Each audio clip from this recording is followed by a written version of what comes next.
चलिए आज हम क्लास 10th का साइंस में चैप्टर है आनुवंशिकता एवं जैव विकास, हेरिडिटी एवं इवोल्यूशन, यानी कि हेरिडिटी एंड इवोल्यूशन चैप्टर पढ़ने जा रहे हैं। बहुत मज़ेदार तरीके से पढ़ेंगे, आप लोग इसको बढ़िया से बारीकी से समझिएगा और इसको नोट्स करते जाइएगा स्क्रीनशॉट लेकर के। बहुत गजब तरीके से आपको समझाने जा रहे हैं। ये चैप्टर बायो का है, ठीक है, क्लास 10th का। चलिए सबसे पहले उसमें इस चैप्टर का नाम है आनुवंशिकता एवं जैव विकास, ठीक है। तो हम आनुवंशिकता, आनुवंशिकी, जैव विकास क्या होता है सबको एक एक बार समझेंगे, फिर आगे बढ़ेंगे, ठीक है। सबसे पहले आनुवंशिकता पढ़ने से पहले हम एक आनुवंशिकी देख लेते हैं। ये क्या होता है, जेनेटिक्स जिसको बोलते हैं, जेनेटिक्स, ठीक है। आनुवंशिकी के अंतर्गत आनुवंशिकता एवं भिन्नताओं का अध्ययन किया जाता है। आनुवंशिकी के अंतर्गत आनुवंशिकता एवं भिन्नताओं का अध्ययन किया जाता है। आनुवंशिकता मतलब एक पीढ़ी से दूसरे पीढ़ी में जो गुण स्थानांतरण होते हैं उसी को आनुवंशिकता कहते हैं। भिन्नता किसको कहते हैं, भिन्नता वो होते हैं जो कि जैसे कुछ चीजें, जैसे हम लोग अपने माता पिता, कोई माता के तरह होते हैं, कोई पिता के तरह होते हैं, कुछ ना कुछ अंश उसका आता है माता पिता का, लेकिन कुछ चीजें ऐसे हो जो कि उससे भिन्न रहते हैं, माता से भिन्न रहते हैं, पिता से भिन्न रहते हैं, तो उसी को भिन्नता बोलते हैं। जैसे कि सेम चीज अपने माँ बाप के तरह हर जीव में नहीं होता है और एक ही तरह के व्यक्ति दो नहीं हो सकता है पृथ्वी पर। जैसे हम सिर्फ और सिर्फ एक ही है और मेरे तरह जस्ट हुबहू और कहीं नहीं हो सकता। तो भिन्नता कुछ ऐसे गुण है जो कि हम अपने माता पिता से जो चीजें माता पिता में थे वो चीजें मेरे में अलग से आया है ना। तो भिन्नता वही हुआ कि हम अलग से उसमें जो कुछ आता है, बदलाव होता है, उसी को भिन्नता बोलते हैं। जैसे कि चेहरा मम्मी जैसा, फिर कुछ ना कुछ पिता के जैसा होता है, लेकिन कुछ गुण जो होता है वो भिन्न होते हैं, हमारे वातावरण से वो एक्सेप्ट करते हैं। जैसे कि आदमी जब यहाँ आते हैं तो कोई है कि कान में छिद्र करवा लेता है, ये भिन्नता हुआ, ठीक है। तो आप आनुवंशिकी के अंतर्गत इसको पढ़ेंगे, ठीक है। आनुवंशिकी का खोज किया था डब्ल्यू वाटसन ने। किसने किया था? सर्वप्रथम डब्ल्यू वाटसन ने किया था आनुवंशिकी का खोज 1905 ईस्वी में, ठीक है। चलिए अब देखिए आनुवंशिकता किसको कहते हैं। आनुवंशिकता देख लीजिए, जीवों का वो गुण जिसके अंतर्गत लक्षण एक पीढ़ी से दूसरे पीढ़ी में स्थानांतरित होते हैं या जाते हैं, उसी को बोलते हैं आनुवंशिकता, ठीक है। उसी को क्या बोलते हैं? आनुवंशिकता। एक पीढ़ी से दूसरे पीढ़ी में जो भी लक्षण जाते हैं उसको क्या बोलते हैं? आनुवंशिकता। जैसे बोलने का गुण अपने माता पिता से बच्चे में आते हैं, या फिर शक्ल आता है, या फिर उसके जैसा बिहेव करता है, कुछ न कुछ जो कि स्थानांतरित होते हैं एक पीढ़ी से दूसरे पीढ़ी में, तो उसी को बोलते हैं आनुवंशिकता, ठीक है। आनुवंशिकता का मेन पॉइंट है डीएनए। इसी के चलते एक पीढ़ी से दूसरे पीढ़ी में गुण स्थानांतरित होते हैं, इसको बोलते हैं इसका फुल फॉर्म होता है डीऑक्सी राइबो न्यूक्लिक एसिड, ठीक है। डीऑक्सी राइबो न्यूक्लिक एसिड, इसको ऑब्जेक्टिव में भी पूछ सकता है कि इसका फुल फॉर्म क्या होता है, तो याद रखिएगा डीऑक्सी राइबो न्यूक्लिक एसिड, ठीक है। हर देखिए ये डीएनए के चलते ही आप किसी भी प्रकार का सेक्सुअल इवेंट करते हैं, किसी रेप करते हैं, आप बोलते हैं झूठे आरोप लगाया गया है, तो सब साफ हो जाता है, दूध का दूध पानी का पानी हो जाता है जब उसका डीएनए चेकअप करता है तो पता चल जाता है, ठीक है। तो इसीलिए हर व्यक्ति में जो डीएनए होते हैं अलग अलग होते हैं, इसी को ही जीनोम कहते हैं। हर व्यक्ति में डीएनए, मेरे में अलग, आप लोगों में अलग, सब में, हर मनुष्य छोटा से बड़ा से लेकर जो भी बच्चे वृद्ध सब में अलग अलग डीएनए होते हैं, उसी को हम जीनोम बोलते हैं। क्या बोलते हैं? जीनोम बोलते हैं। ठीक है, इसके अंतर्गत क्या होता है? जीन उपस्थित रहता है। इसके अंतर्गत क्या होता है? जीन। ठीक है, इसका खोज किसने किया था? एक वैज्ञानिक था जॉनसन, उसी ने इसको खोज किया था। कभी कभी ये ऑब्जेक्टिव में पूछ देता है कि जीन का खोज किसने किया था? आप जॉनसन लगा दीजिएगा। ठीक है, समझ में आ गया होगा आप लोगों को। अब देखिए, आनुवंशिकता का जनक ग्रेगर जॉन मेंडल को कहा जाता है, जिसका जन्म 1822 ईस्वी में एक छोटे से देश ऑस्ट्रिया पादरी परिवार में होता है। ठीक है, आनुवंशिकता का जनक जो है ना ग्रेगर जॉन मेंडल कहा जाता है, यानी कि उसके पिता बोलो, आनुवंशिकता का पिता भी बोल सकते हैं, है ना, जनक भी बोल सकते हैं। ठीक है, उसके जनक कौन है? ग्रेगर जॉन मेंडल, जिसका जन्म एक छोटा सा देश ऑस्ट्रिया है 1822 ईस्वी में पादरी परिवार में हुआ था। ठीक है, अब देखिए भिन्नता समझ लीजिए, शुरू में भी इसका जिक्र किए थे। ये जनक मतलब पिता, माता पिता जो हो, ये जनक और संतति मतलब होते हैं बच्चे। ठीक है, ये जनक और संतति की लक्षणों की असमानता की व्यवस्था, और जनक जो माता पिता और संतति में जो कुछ असमानता रहता है, डिफरेंट रहता है, उसी को बोलते हैं भिन्नता। बहुत सारे डिफरेंट आप में भी दिखाई देता होगा, जो कि माता पिता का आप में भिन्नता है, लक्षण नहीं है माता पिता का, बहुत सारे भिन्नता पाए जाते हैं। ठीक है, ये जो है अगले पीढ़ी से दूसरे पीढ़ी में स्थानांतरित नहीं होते हैं, इन्हें उपार्जित लक्षण कहते हैं। उपार्जित लक्षण मतलब हम अपने वातावरण से, अपने वायुमंडल से, अपने ये दुनिया से वो लक्षण को ग्रहण करते हैं, उसी को बोलते हैं। जैसे कि शुरू में भी बताए थे, कानों में छेद करना, ये कानों में छेद करवा दिए। हो सकता है आपके माता पिता ने कानों में छेद नहीं करवाए, आप आके करवा लिए, तो ये भिन्नता है।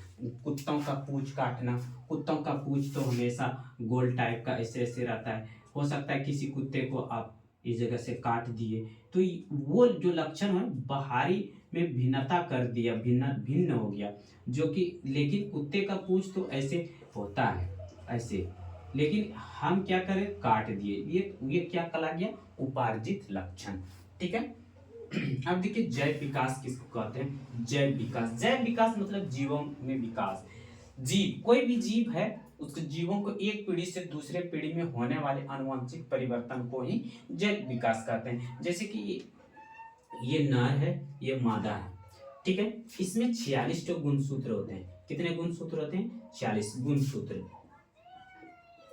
ठीक है, कितने गुणसूत्र हैं? 46। जोड़ी होते कितने? 23। ठीक है, ये मादा है, इसमें भी 46 गुणसूत्र होते हैं, 23 जोड़ी में होते हैं, जोड़े में 23, और एक एक करके देखेंगे तो वो होते हैं 46। ठीक है, तो ये क्या होता है, जब इसका अर्धसूत्री विभाजन होता है, अर्धसूत्री मतलब इसका जो है ना 23 गुणसूत्र शुक्राणु वाला, शुक्राणु होता है नर में, जानते हैं 23 गुणसूत्र।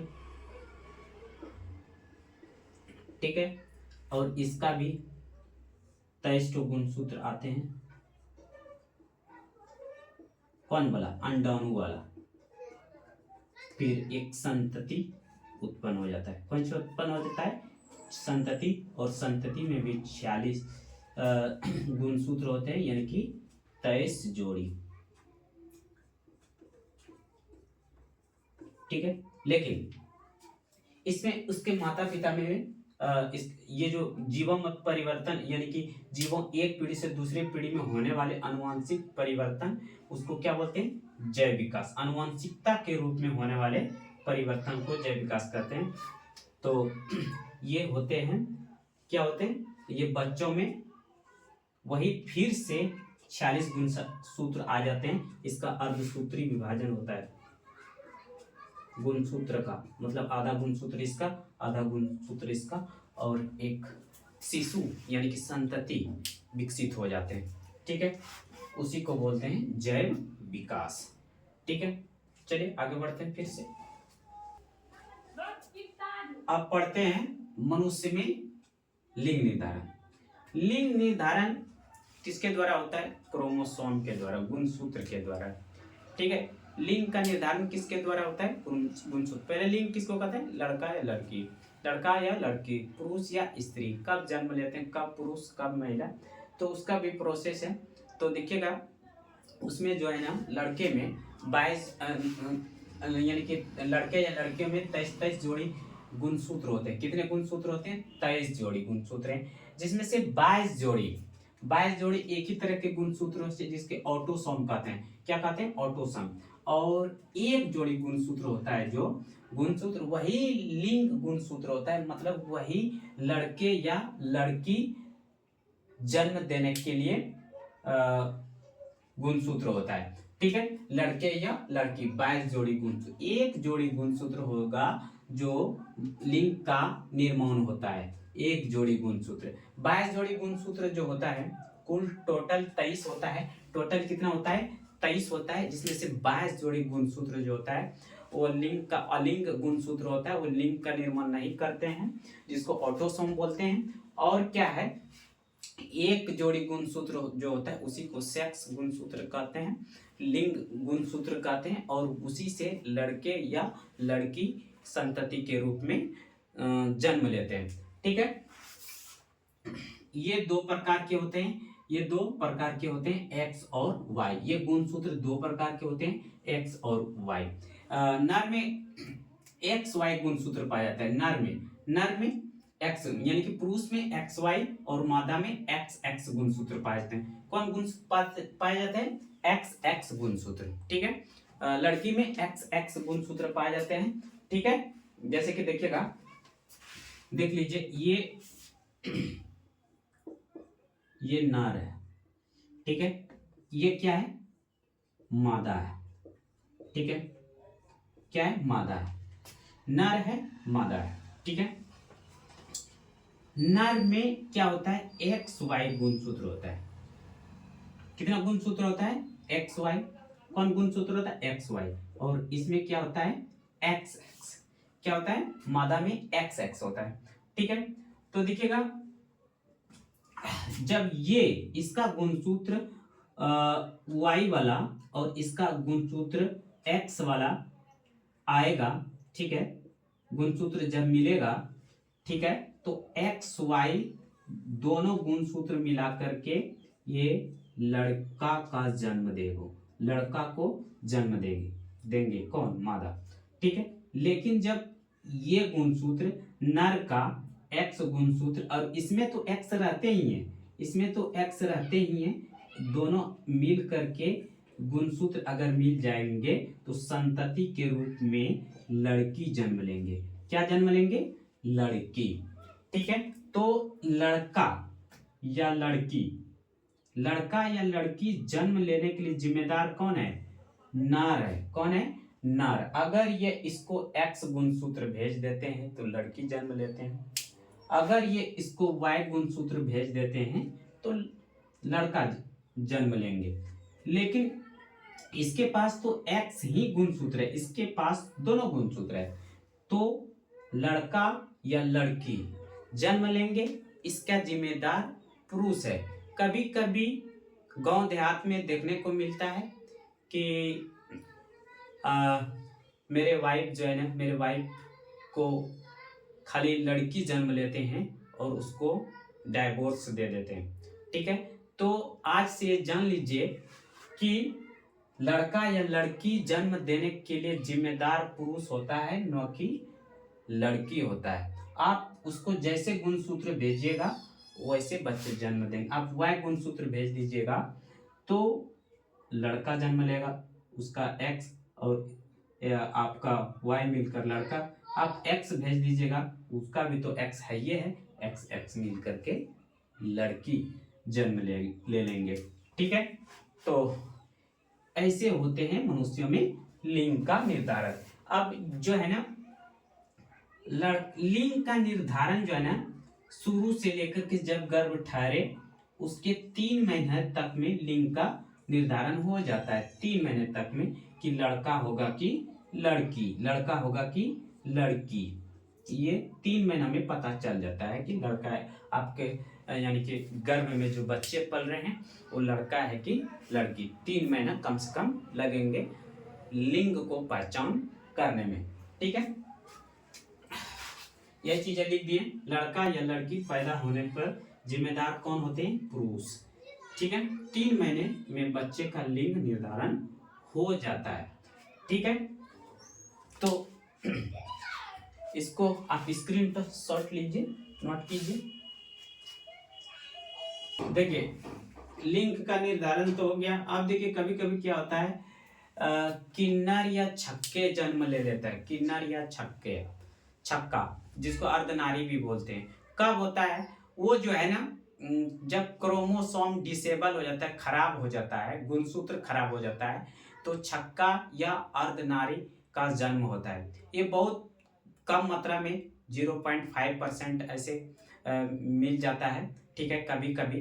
ठीक है, तो देखिएगा कभी कभी क्या होता है, गुणसूत्र में खराबी के कारण जो है ना, ये XXX YY और वो X का निर्माण हो जाता है, जिसे क्रोमोसोम डिसेबल कहते हैं। इसी वजह से छक्का या किन्नर जन्म लेते हैं। इसी वजह से क्या लेते हैं? छक्का या किन्नर जन्म ले लेते हैं। छक्का या किन्नर जन्म लेते हैं। तो ये गुणसूत्र के खराबी के कारण कभी कभी हो जाता है। तो देखिएगा आप लोग ट्रेनों व्रेनों में किन्नर या छक्का को देखे होंगे कि वो कैसे अपना जीवन यापन करता है। उसको समाज ने बहिष्कार कर देता है, जो कि ये गलत है। उसको भी जीने का समानता का अधिकार है। ऐसा नहीं होना चाहिए। उसके साथ गलत व्यवहार, घर से उसको निष्कासित कर दिया जाता है और ऐसे ये जीवन यापन चलते फिरते वो करता है। ठीक है, तो देखिए कब ये गुणसूत्र खराब हो जाता है? तो कभी कभी जब प्रेगनेंसी रहता है, महिलाओं का तेज बुखार रहता है, तो हो जाता है। रसायन युक्त भोजन खाते हैं, केमिकल फूड। ठीक है, जैसे कि आप बाहर के भोजन जो कि खा लेते हैं, पिज्जा बर्गर ये वो अटर पटर चाउमीन मोमोज, ये सब प्रेगनेंसी के दौरान कम यूज करना चाहिए, नहीं के बराबर यूज करना चाहिए। ये सब होने से कभी कभी हो जाता है। और अत्यधिक दवाओं का की प्रयोग से भी, या अनुप्रयोगिक प्रयोग, जो कि दवाएं नहीं खाना चाहिए वो दवाई आप प्रयोग कर लेते हैं, अत्यधिक दवाई प्रयोग कर लेते हैं, तो ये कभी कभी क्रोमोसोम डिसेबल हो जाता है, यानी कि खराब हो जाता है, गुणसूत्र खराब हो जाता है और छक्के या किन्नर का जन्म लेता है। आप लोगों को समझ में आ गया मनुष्यों में लिंग का निर्धारण। ठीक है, आप इसको स्क्रीनशॉट लेके नोट कीजिएगा और आप अपने फ्रेंड्स को भी शेयर कीजिए। अब मेंडल का नियम देखते हैं। मेंडल को आनुवंशिकता का जनक कहा जाता है, पिता कहा जाता है। इन्होंने ही सबसे पहले आधुनिक आनुवंशिकता का खोज किया था। ठीक है, इसीलिए इसको आनुवंशिकता का जनक कहा जाता है। ठीक है, तो इन्होंने 3 नियम दिए थे और ये जो है ना, इसका ग्रेगर जॉन मेंडल को 1822 ईस्वी ने सबसे पहले आधुनिक आनुवंशिकी का नींव डाले थे। मेंडल को आनुवंशिकी का पिता कहा जाता है। ठीक है, इन्होंने 3 नियम दिए थे। उन्होंने नियम का प्रयोग करने के लिए मटर के पौधे को चूज किया था, क्योंकि मटर का पौधा इसलिए चूज किया था ताकि वो जो है ना, जीवन काल उसका बहुत कम होता है, इसीलिए तुरंत 1.5, 2, 2.5 महीना में उसका जीवन काल समाप्त हो जाता है, ताकि अलग से फिर 1.5, 2 महीना में उसका अलग से संकरण कराया जाए, क्रॉस कराया जाएगा। मनुष्यों में संभव नहीं है, मनुष्य लगभग 80-90 वर्ष जीते हैं। तो इसके साथ प्रयोग करने पर, मनुष्य के साथ करने पर तो वही वैज्ञानिक ही खत्म हो जाएंगे। तो इसीलिए उसका कम आयु होने की वजह से तुरंत उसमें फूल आ जाता है, तुरंत उसमें परागन होने लगता है, तुरंत उसमें फली आने लगता है, इसीलिए मटर का पौधा उसने चूज किया था। ठीक है, तो पहला नियम देख लेते हैं मेंडल का, प्रभाविता का नियम बोलते हैं इसको। जब विपरीत लक्षण वाले पौधों को आपस में क्रॉस कराया तो F1 पीढ़ी में केवल प्रभावी लक्षण ही देखने को मिले। देखिएगा, जैसे कि ये लंबा पौधा है मटर का, लंबा पौधा, कौन पौधा? लंबा पौधा। कैपिटल टी लंबा पौधा, लंबा पौधा। ठीक है, इधर है स्मॉल टी यानी कि बौना पौधा। कौन पौधा? बौना पौधा। इन दोनों के बीच, इन दोनों के बीच जो संकरण कराया मतलब क्रॉस कराया, ठीक है, संकरण कराया, निषेचन करवाया इन दोनों के बीच, तो कैपिटल टी है, कैपिटल टी है, ये स्मॉल टी है, ये स्मॉल टी है। इन दोनों के बीच जब क्रॉस कराया, ठीक है, निषेचन कराया, तो क्या पाया? देखिए इस कैपिटल टी से इस स्मॉल टी में, कैपिटल टी स्मॉल टी, ठीक है, फिर इससे कराया, इससे कैपिटल टी स्मॉल टी, फिर इससे कराया, इससे कैपिटल टी स्मॉल टी, फिर इससे कराया, इससे कैपिटल टी स्मॉल टी। ठीक है, तो क्या हो गया कि आपस में क्रॉस कराया, तो F1 पीढ़ी, पहले पीढ़ी में क्या हुआ? केवल प्रभावी लक्षण ही दिखाई दिए, मतलब ये लंबा पौधा कैपिटल टी का ही लक्षण दिखाई दिया। इसमें जो है ना स्मॉल टी मतलब बौना पौधा इसमें छुपा हुआ है, इसमें क्या हुआ है? छुपा हुआ, प्रभावी लक्षण दिखाई दिया आपका यहाँ लंबा पौधा का। किसका पौधा का? लंबा पौधा का। इसमें जो है ना F1 पीढ़ी में, F1 पीढ़ी में 100% प्रभावी लक्षण दिखाई दिए। ठीक है, इसीलिए इसको प्रभाविता का लक्षण, प्रभाविता का नियम भी कहते हैं। कौन सी का नियम कहते हैं? प्रभाविता का नियम। मेंडल का पहला नियम था प्रभाविता का नियम। इसको चलिए स्क्रीनशॉट लीजिए। अब चल पढ़ते हैं दूसरा नियम मेंडल का। मेंडल का दूसरा नियम देख लीजिए। दूसरा नियम क्या है? F1 पीढ़ी से प्राप्त संतति। पहले नियम क्या, यानी कि F1 पीढ़ी में जो प्राप्त संतति हुआ उसका स्वपरागण कराने पर F2 पीढ़ी में 3:1 के अनुपात में लक्षण प्रदर्शित हुए। देखिएगा F2 पीढ़ी में, F1 पीढ़ी में क्या प्राप्त हुआ उसको, फिर F1 पीढ़ी में जो प्राप्त संतति हुआ था, क्या हुआ था?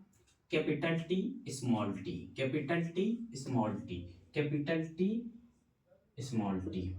ठीक है, ये है संकर लंबा पौधा। उस समय दोनों के बीच कराया था ये क्रॉस, तो संकर अब की बार लंबा पौधा हो गया।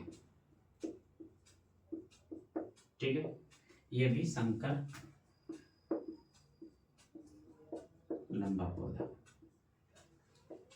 संकर लंबा पौधा। संकर उसको कहते हैं जो दो पौधों के मिलन होकर के एक पौधे बनाया जाता है परागण करके।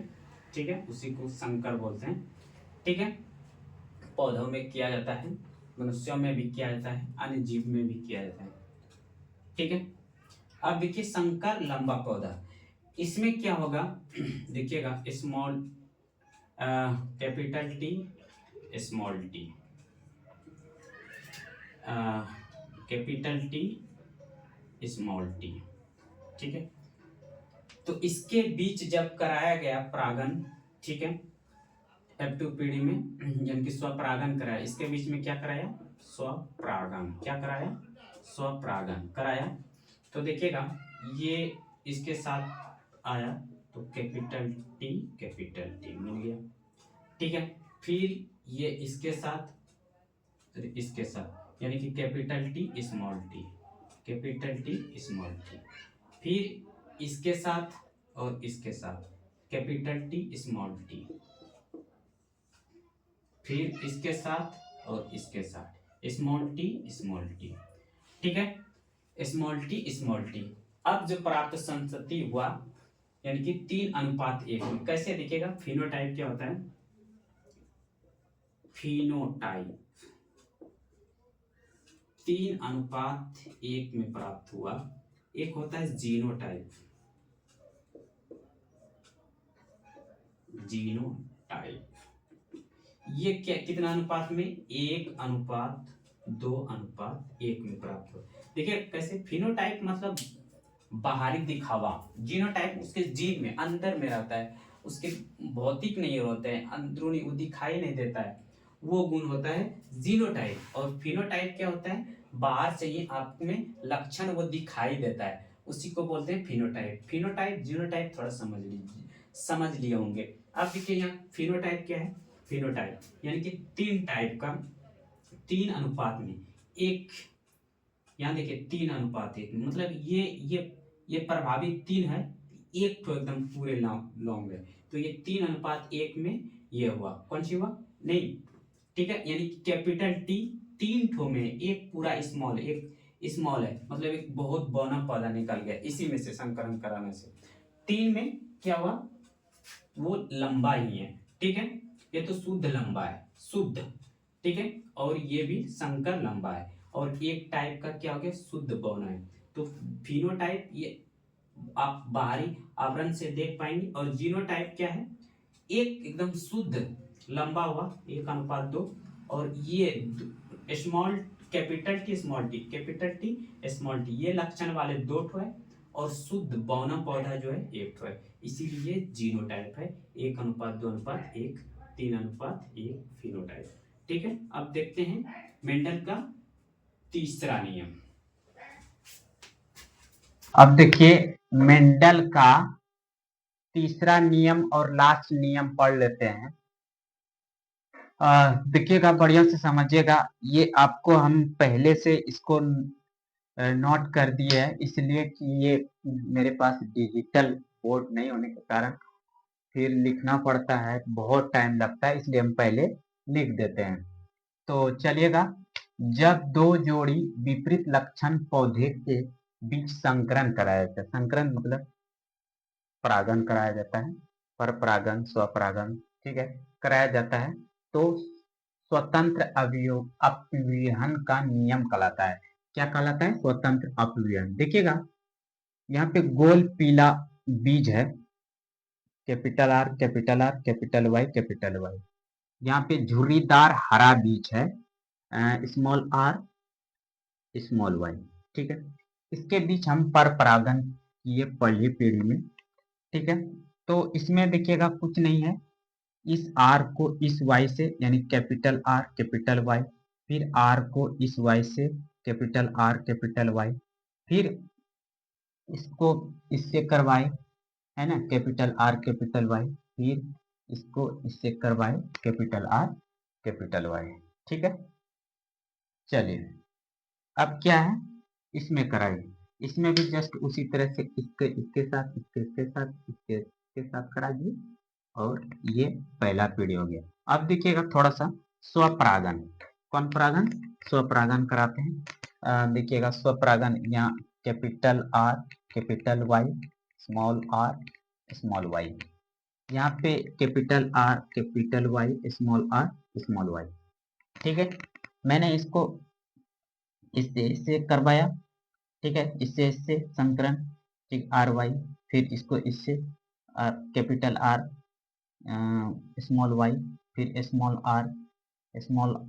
आर और कैपिटल वाई, ठीक है, फिर स्मॉल वाई, इसी तरह से जस्ट ये है, ठीक है।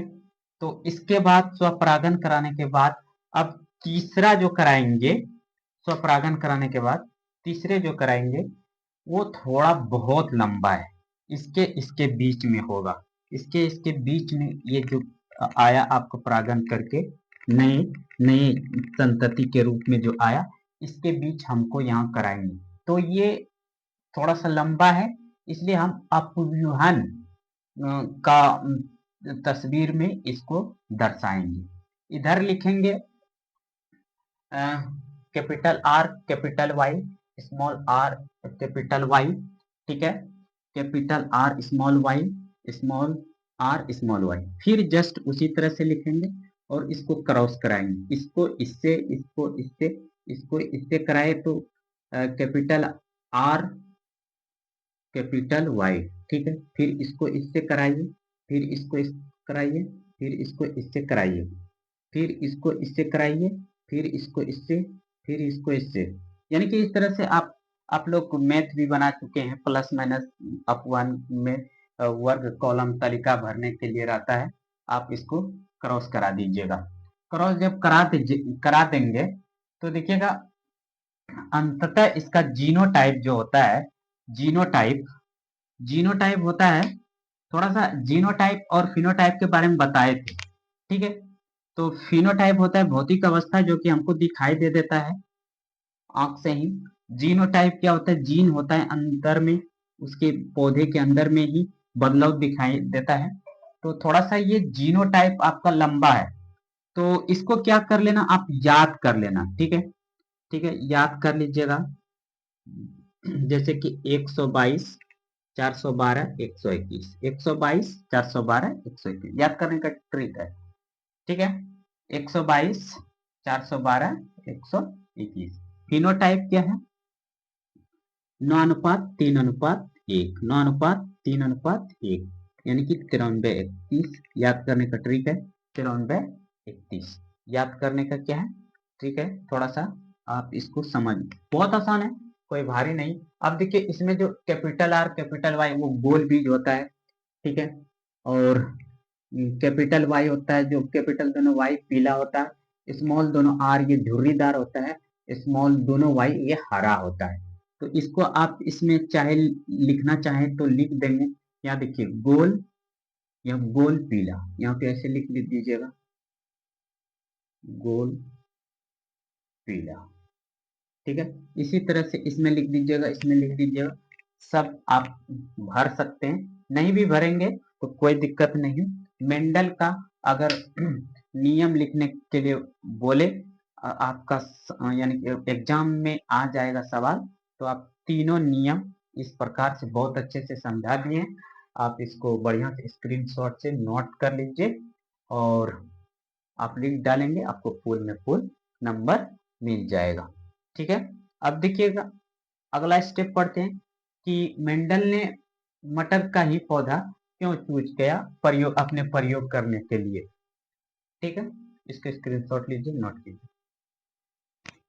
देखिए अब क्या है कि मेंडल द्वारा मटर के पौधों का चयन क्यों किया गया। मेंडल ने जो प्रयोग किया आनुवंशिकता का, तो इसमें मटर के पौधों को ही क्यों चूज किया, आम के पेड़ को क्यों नहीं किया, महुआ के पेड़ को क्यों नहीं किया, खजूर के पेड़ को क्यों नहीं किया। तो देखिए आम का पेड़ का अगर चूज करते तो उसमें जो फल लगते हैं और उसमें फूल आते हैं, परागण होते हैं, उसके लिए एक साल में एक बार फल आता है और उसका आयु मतलब 12 महीने के होते हैं, मतलब साल में एक बार फल आते हैं, तभी उसका क्रिया दोहराता है साल में एक बार। लेकिन मटर के पौधे क्या होते हैं, 2 महीने 2.5 महीने में ये पौधे विकसित होकर के फल फूल दे करके झड़ जाते हैं। तो इसमें जल्दी से उसको प्रयोग करना था, कम समय लगे, इसीलिए मटर के पौधों को चूज किया था। तो देखिएगा मेंडल ने मटर के पौधों को चयन निम्नलिखित गुणों के कारण किया था। पहला नंबर के मटर के पौधों में विपर्यासी विकल्पी लक्षण स्थूल रूप से दिखाई देते हैं। देखिए विपर्यासी लक्षण क्या होते हैं, विकल्पी लक्षण मतलब उसके फूल फल जो होते हैं पौधे, वो उसका विपर्यासी लक्षण होते हैं और स्थूल रूप से मतलब बड़े पैमाने पर से, मतलब आप अपने उसको देख देख सकते हैं, उसको क्या कर सकते हैं, देख सकते हैं, दिखाई देते हैं। इसका जीवन काल भी छोटा होता है, इसी भी कारण से सामान्यतः स्वपरागन होता है, इसमें इसमें स्वपरागन होता है, परंतु इसको कृत्रिम तरीके से परपरागन भी कराया जाता है। तो उसमें परपरागन मेंडल के नियम में परपरागन का भी करवाया गया था। इसमें कृत्रिम तरीके से परपरागन भी हो जाता है, इसीलिए मटर के पौधों को चूज किया। और क्या है, एक ही पीढ़ी में मतलब एक पेड़ में अनेक बीज बनाते हैं और एक पीढ़ी में बहुत सारी इसमें बीज भी बनाते हैं, इसीलिए मेंडल ने मटर के पौधों को चूज किया था। आप इसको बढ़िया से समझ लिए, फिर से इसका स्क्रीनशॉट लीजिए और कॉपी में नोट कीजिए।